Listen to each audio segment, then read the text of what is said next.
Please welcome the Damsels, Greta Gerwig, Carrie MacLemore, Megalyn Echikunwoke, and Analeigh Tipton. Their Distress, Adam, Brody, and Ryan Metcalf, and of course the one and only Whit Stillman.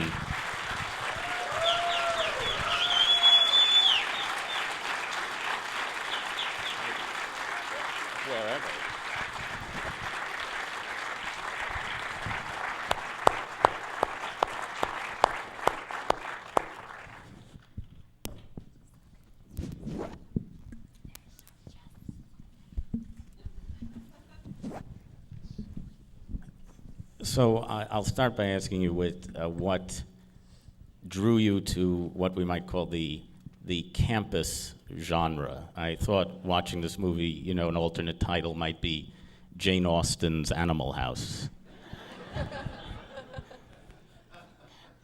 Yes, I heard Jane Austen meets Animal House, but you made it even briefer, so congratulations. It's very good, thank you. I like both those movies, and I'm glad to have that combination. I think that there are just many reasons. There was a story about girls like this that I'd heard, and also sort of out of melancholy, out of the drama of melancholy, can come a solution, a story, and also laughter. And I think one thing that I found kind of surprising and very delightful with the film is that it has a more stylized tone to it than the films of yours that we know from the 90s that seemed to inhabit more of the real world, even though people were speaking in a very stylized way. And this, from the look of it to the characters, it has almost like a musical feel even before we get to the musical numbers. Was that were you interested in doing something that was in this sort of more fantastical realm in a way? Yes, it sort of started that way from the get-go, and then people like Ryan Metcalf came to audition, and it became even more stylized than we had anticipated. And can you talk a little bit about just sort of getting back onto a film set after your long hiatus, and what was the same and what was different? I mean, obviously this is shot digitally, which is one difference, but yes. What else had changed in indie filmmaking in that decade? Well, there's this prejudice in favor of film, which I don't share at all, having suffered through Duart's defective Super 16 free camera package on Metropolitan and other problems with celluloid. And I love the digital camera, the red, and what our cinematographer Doug Emmett did with it. It was really fantastic, and we could sort of see what we were getting, and I love this format. This, what I think made, in addition to the cast, what made this shoot so comfortable was it was going back to sort of Metropolitan style shooting with a little bit more money than we had with Metropolitan, but going back to a very small kind of production and budget, and being in a beautiful location in the beautiful city of New York, Sailor Snug Harbor in Staten Island. And I was just thinking today that we should get the Staten Island tourist board on board with the movie, because a lot of people are saying, oh, I can't believe that Staten Island looks so good. It does. Film Staten Island. Film could be Staten a campaign. Vacation land. You all vacation there. Well, let me ask Greta, as the head damsel, to talk a little bit about how you got involved with the project, and a little bit about what it was like working with Whit. I was a very avid Whit Stillman fan before I knew that this project was even a possibility. So when I heard that there was a script, I was just excited to get to read it. It felt like there was another installment of a world that I had always loved. And it took a lot not to forward it to all my friends who are Stillman fans, but I didn't forward it. Thank you. And then I met Whit originally for the part of Lily, which Analeigh is brilliant at, and I, in a very Violet way, really wanted to play Violet. And then I kind of forced an audition on Whit and then tap danced at him. And then that's how I got the part. I'm actually just wondering, for the other actors, were you also familiar with Whit's work? Because I did a quick scan on the IMDb before I came down here and realized it is one of the very rare nights at the Film Society that everyone on the stage except for Whit is younger than I am. So I mean, some of you I think were in grade school when his movies were out in the 90s. So. All of us. Did you do a crash course? Did you I think brush up on Whit Stillman? I think nursery school. They were learning the colors. Yes, I did, yeah. Well, then I felt like, who was holding out on me? Because everyone that kind of knew my taste, I felt like, why wouldn't you tell me about Metropolitan? So. And I believe this is your film debut, correct? Yes. So how did you come on board this project? Well, I read for Whit and Paul Schnee, the New York casting director, and I read for a few different roles, and then we landed on Heather. So I call it a miracle. Talk a little bit about the dancing and the musical numbers. I'll start with Whit, but the actors also. Just, I mean, dancing has kind of been a constant in your work, and I mean, particularly in the last days of disco. But I think there's dancing in all of the movies. And talk a little bit about dance numbers and why, what attracts you to dancing as a part of your work. Well, I think also when you're talking about the stylization, there's a feeling at the end of Last Days Disco when we had that sequence when all the extras were dancing in the subway station and the subway train. That was kind of a great moment for us. We loved that scene. We loved shooting it and we loved watching it, and we felt that it sort of helped us head off into the world of fantasy that this film continues a bit. And dancing is really a part of that. And we'd always had some dancing in the film, but it was in the plane of reality. And here we got to have our own college musical and also a dance craze. And for that, I really have to thank someone who's here tonight, Justin Cherney. I always have trouble pronouncing Justin's name, but Justin Cherney, is that correct? Yes, you got it. For me, it's always Justin. And so the fact that members of our crew have last names always came as a surprise. So Justin, thank you very much for what you did. It was great. And also tonight you were asking about, the comfort level of this shoot. And it was a bit a reverse Pied Piper situation because thanks to some friends of Greta, we were able to glom on to the sort of talented, no-budget film crews of New York. And a lot of the people are here tonight. Maybe they could stand up, I think. So I'll mention all their names, and I hope I won't forget anyone. But they work together. I mean, someone said in our films one of the main jobs is locations manager, and that's certainly true in this case. And that is Chris Mangus, who's here tonight. And then in addition to Chris, we had an amazing job done by the costumes designer with a small budget to dress all these people in such sharp and fascinating ways. Kira Wells is here. And I think a brilliant production designer who created just an incredible environment for Seven Oaks. I just couldn't believe what she and her crew is here tonight also, did. It's Elizabeth Jones, who I think is incredibly talented. And we also have some of our brilliant producers, Charlie Debe, Jacob Jafke, and Alicia Van Koevering, who were here. So could you all stand? Could you all rise? And Grace and everyone who worked on the film who's here. Anyone who worked on the film at all, could you all rise? Okay. Thanks. Thank you very much. I mean, it was really a dream crew. And Greta and Adam, can you talk about the dance number at the end? Not the Sambola, but the Fred Astaire number. Did you guys look at some of the old Fred Astaire, Ginger Rogers movies to practice for that? Did you have? Were you already adept dancers? She was quite good and had a background in tap, I believe, and I did not. And I felt like I was running behind, and I was upset because during the soft shoe. I just sing at the same time, remember the lyrics, and we kind of learned it late, and I felt like I didn't get it, and then I was upset, and afterwards I was doing it around New York and doing it perfectly, but after the fact. Were you arrested or? No arrests. I want to take some questions from the audience, starting here. Yes. It's an honor to be here with you tonight. All of your movies seem to involve young people that romanticize the past.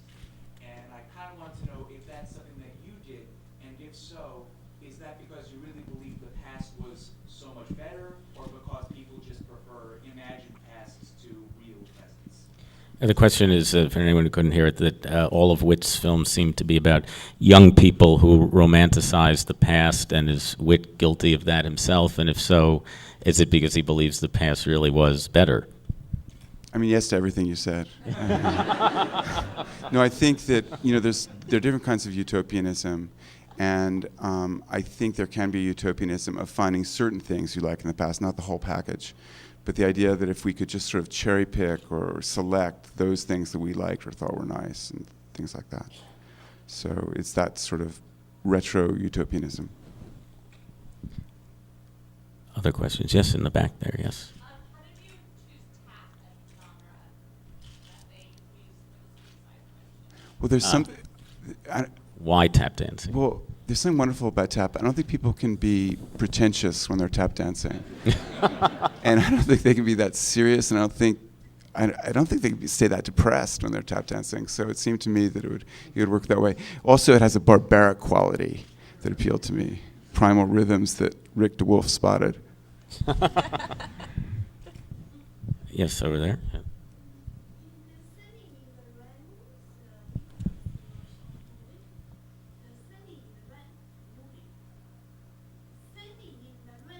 Yeah, singing in the rain. Yeah. Yes, we got Yeah. that. Yes. Yes. Yes. Question? Yes. It was. I mean, a lot of the things that Justin was doing with the choreography was related to the location, and we had that beautiful fountain to work with, and so we had the idea of having the platform and them dancing on the water. So it's more utopian than Singing in the Rain, because there they got very wet, and here they just glide over the surface. So we take it to a new level. I want to ask something that's related to what the gentleman asked about nostalgizing the past. There's a scene towards the end of the film that a lot of people have written about, the scene where there's this discussion about, I wish there were more normal people in the world, you know, and the sort of the downside of being an iconoclast. So I think at the same time that there's this discussion of the past in your movies, there's a lot of kind of discussion of society and how should people act in society and what would be good for society. I mean, do you see yourself as a kind of social critic, and that in these films you can kind of express your viewpoints in some way? Up to a point. Up to a point. There's a famous sort of thing in Evelyn Waugh, isn't it, when it doesn't want to say no, and he says up to a point. Not maybe a little bit, yeah, but mostly we're going for sort of observation and jokes. We're trying to observe things, and that was a tough scene, because I was sort of, by that point in the film, I'm sort of on Violet's side, and yet everyone can't be running around like Violet, and Lily had some very, very good points. And so, I mean, I think I might have written that scene too much down the middle, because some people seem to think our point of view is Lily's point of view, which it really isn't in that case. Yes, here in the front. There were no cell phones or computers in your film. There's one cell phone, thanks to Adam. He brought his cell phone to set and was talking. And also, I think Thor was dancing with his cell phone in the background. It's kind of a strange thing. And there was a laptop scene that got trimmed for running time, and there were many laptops out of camera range. They were in the Daily Complainer's office. Anyway. But it seems to me you were trying to get uninterrupted conversations. Yes. And like only tap dancing, interrupting. Yeah. Yeah. Gentleman says that remarks on the absence of cell phones and computers in the film, allowing the characters to have uninterrupted conversations. Yes, back there. What experience led you to choose DU for the new 5? Oh, do you? Yeah, why DU for the Do 5 fraternity? Well, it sounds good. If you read it, it spells duh, duh, duh. And the fact that my father and uncle were in the DU fraternity at Harvard had nothing to do with it at all. And that it was closed for bad behavior. We'll leave it at that. But there's no, litigation, please. Other questions? Do any of you have questions? I think Adam has a question. Well, not yet. Okay. Talk a little bit about what you're working on now. Do you feel like you're back in the mix? I mean, I think so many of us who saw those 3 films in the 90s were expecting to see one every couple of years, like Woody Allen, and then we had this great drought, and it's wonderful to see you back, but we'd like to see more, of course. Well, I had expected to make a film. I was at one every 4-year kind of rate, and I expected to do at least that. I took 2 years to write a novel that came out in 2000, but we didn't get much credit for it because it was based on the script for Last Days of Disco. And then I just had one thing after another. I was living in Europe, and I had one thing after another that failed, and that I couldn't get backing for. I want to ask the Damsels. Can you talk a little bit about you guys have such a terrific camaraderie in the film. How did you sort of build that up? Was there a rehearsal period? Did you guys live together when you were making the film? What sort of tactics did you employ to give us that sort of sorority sister sense that we get? Long car rides, right? We were Long acting. car rides. Well, Snug Harbor kind of speaks for itself. It was We were just snuggly. acting. But no, I think actually we kind of all hit it off right away. We were all pretty comfortable. Right off the bat, I think the excitement of the film and what we were doing definitely fueled that and kind of gave us all a common bond. Mm-hmm. And that goes for the entire cast. But again, we were sitting in little cabins for most of the day too, and that and it was cold and lots of dance rehearsals. I think helped bond us. But no, I think it was pretty natural. We were also together, from the beginning of shooting to the end. We were together for 12 hours a day, every day. The shooting schedule was really tight, so we would wake up, we would ride in the car for an hour, and we would just be together all day and end the night That's together. true. We'd have a long car ride there and back every day so we'd to be sleepy and reminisce. Yeah, we'd talk about what we were gonna do, and yeah. I think that actually the dance, because we didn't have a lot of rehearsal time, like proper rehearsal time where we rehearse the scenes, because Whit doesn't like rehearsal. And They're boring. and you wanted us freshly surprised every day. But I think, like Analeigh said, I think actually dance rehearsals, it kind of can't be overstated what a great tool that is for getting people to become less embarrassed about themselves and to hang out with each other without needing something to talk about. And there's a reason why dances are a social thing. It was quite literally what we were doing in the movie was being mirrored in life, as we were overcoming our own depression by dancing. Whit, did you ever hope to start an international dance craze? He's starting one. It started. It's already. I think it's already on IndieWire, so it's a dance craze. I think we know that. One thing, and this is very important. Milan Records is coming out with the album, and to make sure that it's a dance craze, we titled the song on the album the Sambola International Dance Craze. So it's happening. Any additional questions for Whit Stillman? Yes, here. Yes.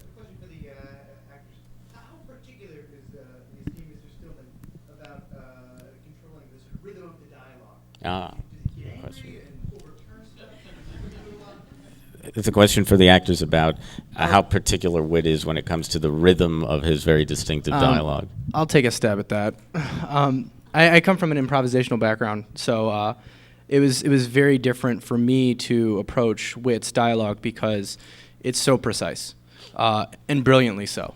And as far as the rhythm and the timing, I myself had pretty much free reign with that, but it was just hitting it and knowing that you were in the right the vehicle that was going to take you to the place where you needed to be. I feel like the rhythm and whatnot, it's kind of written in there so well and precisely already, and we were probably more picky about making sure that we got that than Whit was, I think, to a point. Well, if Whit didn't like it, you'd be clear. But he's very calm. He runs a calm set and was very gentle with everyone. But he would come over and gently tell me, I don't know what you're doing, but please don't do that anymore. Do it normal. And that's how you'd know the rhythm was wrong. But no, it really, when we would, in the van rides and in the makeup chair, we'd all speed through our lines. Yeah. And just speeding through the lines, I don't think it's actually written in iambic pentameter, but it feels There's like definitely like a sometimes. musicality to it that you don't really Lyrical. feel the need to interrupt or throw your own spice on it because there's so much on the page, really. Your American accent's very good. Thanks. Been working hard at it. I think we have to stop there because we're out of time, but Thanks I want to very much. thank Whit Stillman, the Damsels, and their distress Thank you. for being here with us tonight. Great pleasure. Thanks very much for having us. Thank you. Thanks, everyone.